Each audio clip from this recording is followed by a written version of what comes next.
Hello my friends, and welcome back to another video. Ooh, ooh, another video. Ooh, ooh. My name is April, and before we begin this video, just gotta put our hands up real quick. Shake out all that negativity of the week, all the problems. You know what? This has been a rough week. So let's just go ahead and stand up and do a little shimmy. A little shimmy, a little shimmy, a little shake. Ooh, ooh, a little shake. Get all the problems out. Ooh. It always makes me feel better. I hope you guys dance with me. Please tell me you dance with me. I know my hair looks a mess, sorry, but I hope you guys dance with me. Feel this with me. Alright, so let's get into it.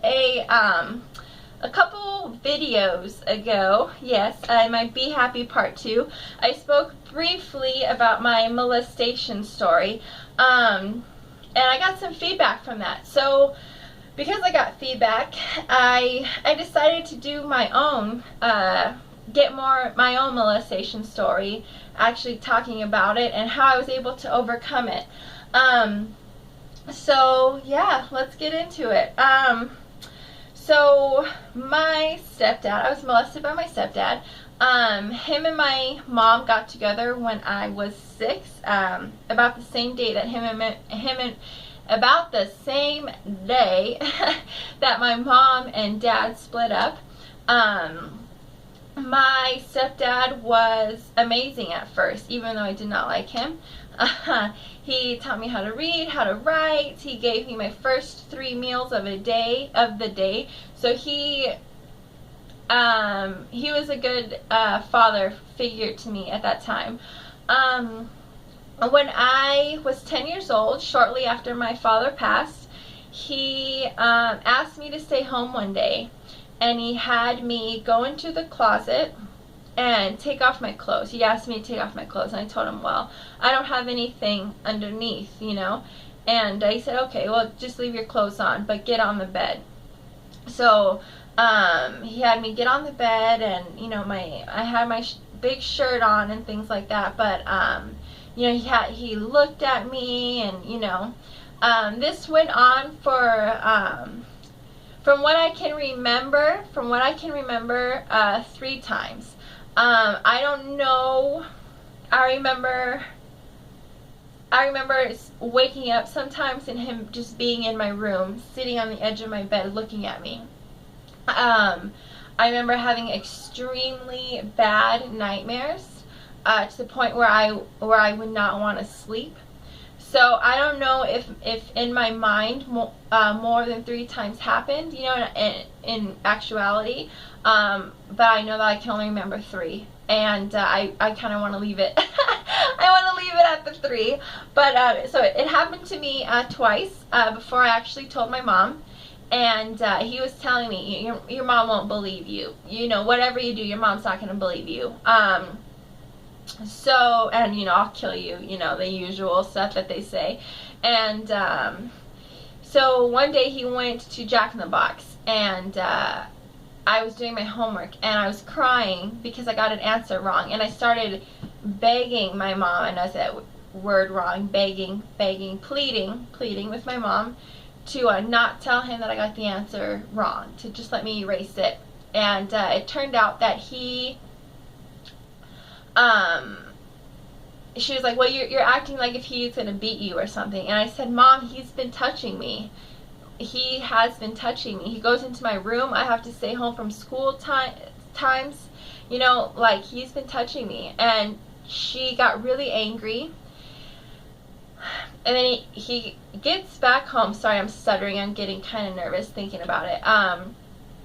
He comes back home, and she acts like nothing happened. Like I didn't say anything. Then it happens again. And this time, he had more confidence. So instead of doing it when no one was here, he did it when someone was here. And I screamed for my mom. I remember screaming. And he put a sock in my throat, in my mouth, so that I wouldn't scream. So a couple weeks passed. after that, that was the last time that I remember it happening. And my mom and him are in a fight. And my mom says, "You just want an excuse to touch April again." And of course at this time the fighting stopped. And I was in the living room when my mom said this, so of course my stomach drops. I'm like, oh shit, you know. Sorry, but oh man, things are about to get real, you know. And so we all go to bed. He has me wake up at 4 in the morning like he always did, to iron and stuff. And my mom comes out of the room and she tells me, "How dare you lie to me about that? How dare you lie to me? You know he wouldn't do that to you." And she leaves for work. So here I am, 6th grade, about 11 years old, alone again. You know, my sister was in her room sleeping, but alone again with him. It was like 46, 45, I don't know. And the way my kitchen is set up, we have my kitchen and then my washer and dryer, like a little door thing, but not a door, just like a little like frame thing. He ends up grabbing me by my throat and throwing me across the kitchen, and I hit my back on the washer and dryer. And he tells me, "I told you not to say anything. I told you not to say anything." And he said, "But it doesn't matter anyway because your mom doesn't believe you." But obviously he could not have me stay home that day, so he had me go to school. And I went to school and I was crying. I wasn't so much crying about him, but more so of my mom, you know. And I told somebody at my school, who ended up telling a teacher of mine. So long story short, we end up in Child Haven for a week, my little sister and I. And we come back to home, he's gone, but my mom keeps talking to him. And one day the FBI comes to my house and says that they're looking for him because he's raped three or more girls. So they're looking for him. They've been looking for him, but my mom won't tell him where he's at. That year was really difficult on me. My mom ended up calling me a mistake. And that's when I started bouncing around from house to house. And in my bouncing around from house to house, I lived with other men who wanted to do the same thing to me. And, you know, none of them, thankfully, ever got that far. That experience really affected the way that I viewed everything. It affected the way I viewed men. It affected the way I viewed women. It affected the way that I viewed sex, love, and I want to cry. It affected the worst of all, you know. It affected the way I viewed myself. It destroyed my self-esteem completely. Even now I still struggle with my self-esteem.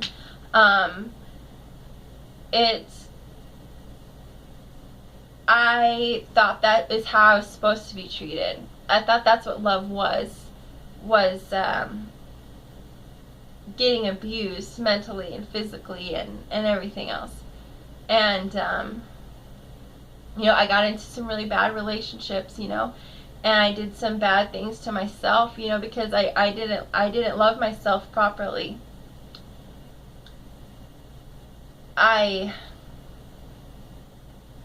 One day I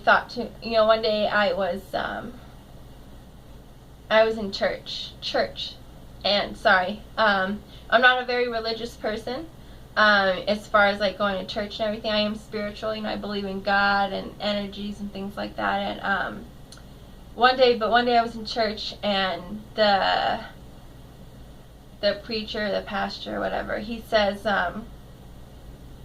he's talking about forgiveness, and he says, "How can we ask God for forgiveness of our own sins if we cannot forgive those that have sinned against us. And that really kind of opened my eyes more to forgiveness, you know. And I had forgiven him a long time ago. I would say that the hardest person to forgive was my mom.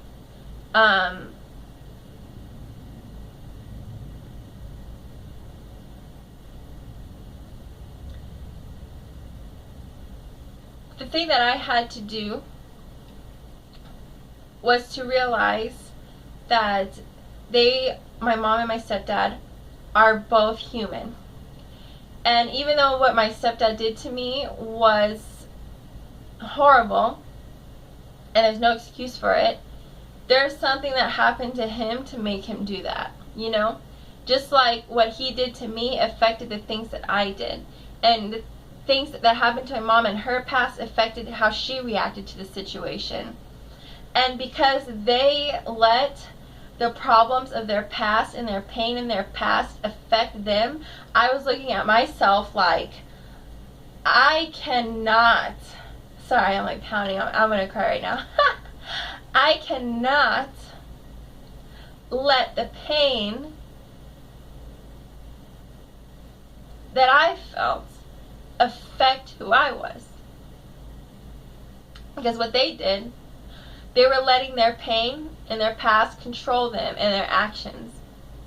And I thought to myself, what I'm doing is controlling, you know, what happened to me is controlling how I am. And I don't want to be like that. I do not want to be like them. I got my tissue. So I had to realize that I had to let it go. Otherwise, I was going to be just as bad as them. And it wasn't easy to let it go. So for me, you know, realizing I had to let it go. So how did I let it go? That is when I realized of turning a negative into a positive. So instead of letting what my stepdad did affect me negatively, I'm sitting here in front of this camera talking to you about my experience, telling you how to, you know, giving you my advice on how I love myself, how to be happy because of the things that I went through, because of his decisions. You know, I was able to turn that into a positive. As far as, you know, my mom goes, thinking I'm not going to be like my mom. Oh my gosh, I'm never going to choose anybody over my kids or over myself, you know. I'm going to be a better mom, a better person, you know. And then I had to forgive them. You know, I know I said earlier about what the preacher said, but forgiveness, I think, was the hardest part for me. You know, this stuff happened to me when I was 10 and 11. I didn't forgive my mom until March or April of this year, and I'm already 24. So that's like, 14 years, 13 years that I did not forgive my mom. And I held on to that resentment for so long. And now my mom and I are working on our relationship, and we're becoming stronger because I realize that she's human and she makes her mistakes. And I've grown to become grateful for my past because I am able to help others, because I'm a stronger person now. So now when things happen to me now as an adult, I don't fall down. You know what I mean? I don't fall down and stay down. I realize, hey, April, come on, you've been through worse. You can get through this. Rise up. And that's what I do. You know, and it's going to sound like my second video, but we cannot let the things that have happened to us in our past control our whole life. We can't. We can't, you guys. We can't. We can't let the negativity of the world and the negativity of individuals affect who we are. We have to be stronger than them. We have to forgive them. We have to forgive ourselves, and we have to let it go and become stronger. Turn negative into positive. Spread your message. Tell people how